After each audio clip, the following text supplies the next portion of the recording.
They funded my brother's life, but left me to starve, even after I got into Harvard. Growing up in a middle-class suburb of Pennsylvania, you'd think life was average, normal even.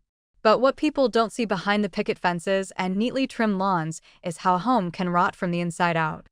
I was the oldest, born 7 years before my younger brother, Josh. From the moment he was born, my parents made it painfully obvious he was the priority. I was the responsible one, the babysitter, the second mom, the background character in a play where he was always the lead. I didn't resent him at first. How could I? He was just a kid. But as we grew older, the differences in treatment grew louder, like thunder rumbling before the storm. My clothes came from hand-me-down bins.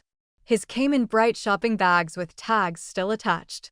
When I asked to join a summer science camp, they said we couldn't afford it. When he wanted soccer lessons, a private coach appeared in our backyard by Tuesday. Still, I pushed myself hard. I had this dream of Harvard. I know, cliché. But I used to cut out pictures of Ivy League libraries and pin them above my desk. I'd wake up at 5 a.m., study in the bathroom to avoid waking him, and tutor kids after school just to save up for application fees. I did everything alone. I got in. Harvard. When the acceptance email came, I screamed. My knees buckled. I ran downstairs with tears in my eyes. And do you know what my mom said? "Oh, that's nice, honey. But we can't help you with that. Josh needs braces this year." That night, I cried myself to sleep on the floor.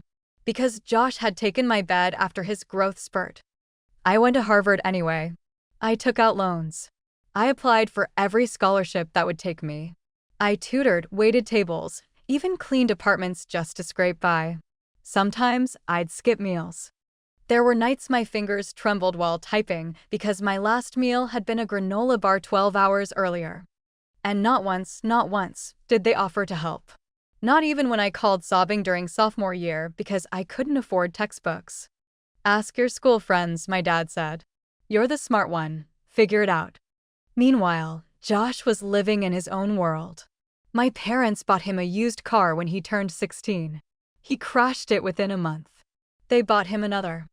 He dropped out of 3 different community colleges before deciding school just wasn't his thing. Still, they babied him, paid his rent, paid for his video editing classes, even gave him money to start his own YouTube channel. I finished Harvard summa cum laude. No graduation trip. No celebration. They didn't even attend my ceremony. Josh had a bad cold that day. After graduation, I didn't expect anything. And that helped me. I moved to Boston and lived in a closet-sized apartment with exposed pipes and creaky floorboards. I worked part-time as a teaching assistant and built websites at night. That's how it started, my company. I called it Codinist. At first, it was just me building educational tools for schools. I worked like a machine. No backup. No family to fall back on. Just grit. And it started to grow. Slowly, then fast. By year 5, I had 10 employees. By year 10, I had offices in 3 states, millions in revenue, and offers from investors who couldn't believe someone like me, without a silver spoon, had done this. And then, the phone calls started. "Josh is struggling," Mom said one night. Her voice wasn't gentle. It was accusatory. "He didn't get into that trade school he wanted. You never helped him. You're the smart one, you should have guided him." I blinked, stunned. "Are you serious?" I asked. "You do realize I was working 2 jobs and surviving off ramen while you were buying him gaming chairs and paying for his studio setup, right?" Silence. Then, "He's your brother. They wanted me to help pay his bills now. Pay their mortgage too, since they'd used up savings on his pursuits." I hung up. They called again. And again. They didn't ask.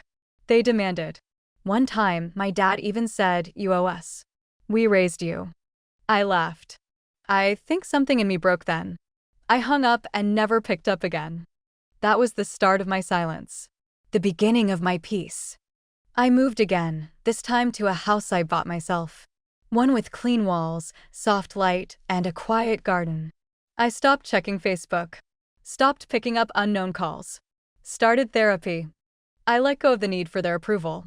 And somewhere in that space, I found someone who loved me for me. His name was Ryan. A kind, patient man. An architect with calloused hands and a soft heart. He never asked about my past unless I wanted to talk. He held me when I had nightmares.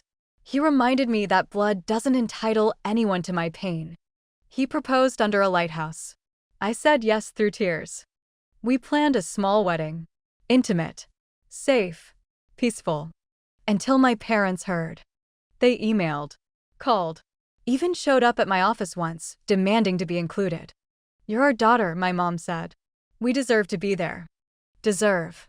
That word made my skin crawl. They didn't ask. They never did. They expected. Demanded.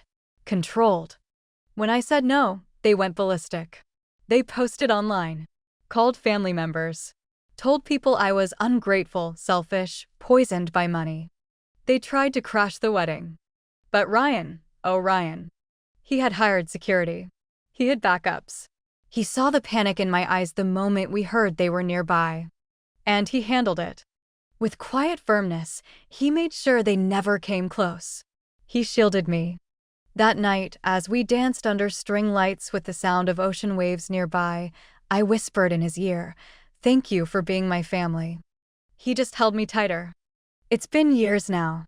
Josh still hasn't found a stable job. Last I heard, he was living in my parents' basement, ranting online about how some people get all the luck.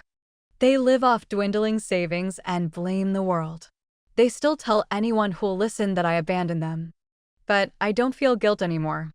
Because I didn't abandon them. They left me first. When I was a child needing love. A teen needing support. A student needing help. They turned their backs when it mattered most. And I built a life in the wreckage they left me. I used to think forgiveness was mandatory. But now I know it's a choice. And healing doesn't require reunion. Sometimes it requires release. I chose me. And for once, that was enough.